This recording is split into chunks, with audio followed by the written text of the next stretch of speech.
Ancient Sparta is remembered for its warriors, its discipline, and its refusal to bend. But hidden inside that famous training was a secret rite so harsh that historians still argue about how to describe it. It was called the Krypteia, and it shows the dark price Sparta was willing to pay for the toughest soldiers in the ancient world. The word Krypteia comes from a Greek root that means hidden or secret. It was a kind of trial reserved for the most promising young Spartans, the ones marked out as future leaders. After years inside Sparta's brutal education system, these select youths were sent out on a mission, unlike anything that came before it. The setup was simple and severe. A young man was given little more than a knife and sent into the countryside alone. He carried no real supplies. He was expected to survive by his own wits, hiding by day and moving by night. For a society that valued order above almost everything, this was a strange test. It threw the most disciplined youths into a world with no rules at all. To understand the Krypteia, it helps to understand the fear that sat under all of Spartan life. Sparta ruled over a much larger population of state slaves known as Helots. The Helots farmed the land and did the labor that freed Spartan men to train for war full-time. They also vastly outnumbered their masters, and Sparta lived in constant dread of a revolt. The Krypteia grew out of that fear. Ancient writers describe these hidden youths as being tasked with watching the Helots and, in the worst accounts, striking down any who seemed strong, bold, or likely to lead a rebellion. It was a tool of control as much as a rite of passage. The young Spartan was being tested, and the Helots were being kept in terror at the same time. There is a cold logic behind it that says a great deal about Sparta. A free man in that society did almost no farming or trade of his own. His entire purpose was war. That whole way of life depended on the Helots staying broken and obedient.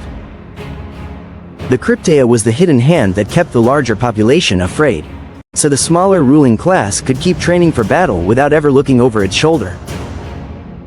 That is the part that makes the Krypteia so uncomfortable to study, and so impossible to ignore. It was not a clean test of courage on a battlefield. It was something colder, carried out in shadow, against people who could not fight back on equal terms. Yet the rite was clearly meant to forge something in the young men who survived it. Living alone in the wild for an extended time would break most people. The youth had to find food, stay hidden, endure the weather, and master his own fear with no one to lean on. A boy who came back had proven he could function under pressure that would shatter an ordinary person.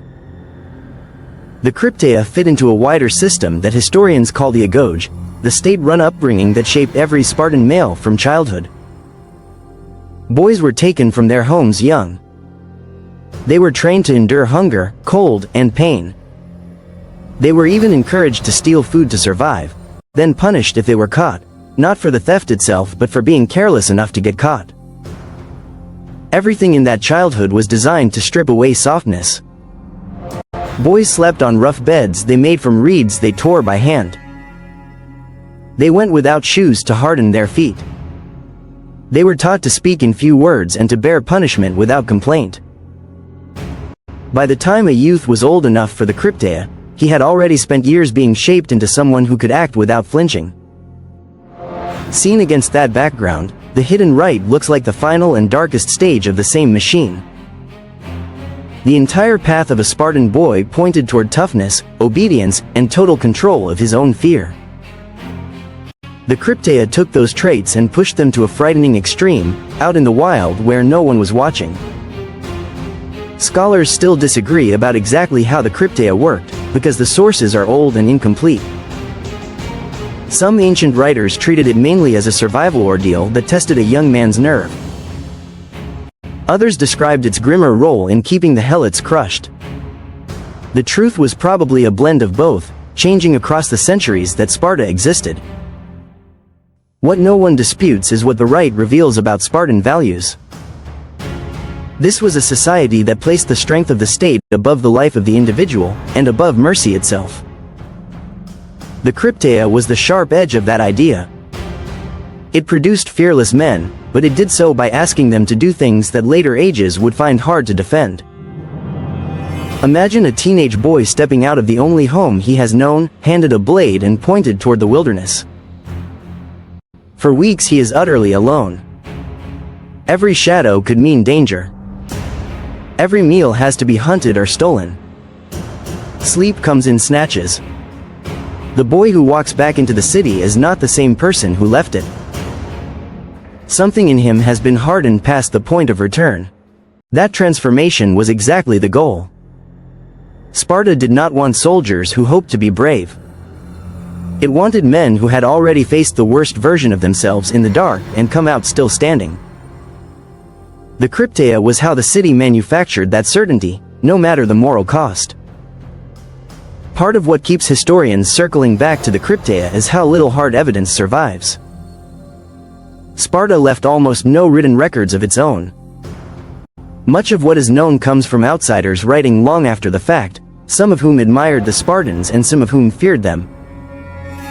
That gap means the Rite has taken on the shape of a legend as much as a fact, and every generation reads it a little differently. What can be said with confidence is that the Krypteia was not an accident or a cruel side effect. It was built into the system on purpose. A society does not send its brightest young men to live alone in the wild and watch over an enslaved population unless control and hardness sit at the very center of its values. The Rite was a mirror held up to everything Sparta believed about strength, fear, and the worth of a single human life. There is a lesson in that for anyone who admires the Spartan image without knowing the full story. The discipline that made Sparta famous was real, and it produced soldiers the ancient world genuinely dreaded. But it came bundled with a darkness that is easy to leave out of the legend. Strength built on the suffering of others is still strength, yet it carries a cost that the highlight reel never shows. The Krypteia is where that cost becomes impossible to ignore. It is worth sitting with one more uncomfortable point. The young men of the Krypteia were not villains by the standards of their own world. They were doing exactly what their society asked of them, and they were praised for it. That is what makes the Rite such a sharp lesson. Cruelty does not always come from monsters. Sometimes it comes from ordinary people following the rules of a system that has decided certain lives matter less than others. Sparta built that idea into its very training, and the Krypteia was the clearest proof of how far it was willing to take it. The Krypteia is a window into the true face of Sparta, beyond the legend of noble warriors. It shows a culture that built unbreakable men by stripping everything soft away, and it forces a hard question. How much is too much to pay for strength? For more deep dives into the discipline and the darkness of the ancient world, subscribe to Spartan Ethnos.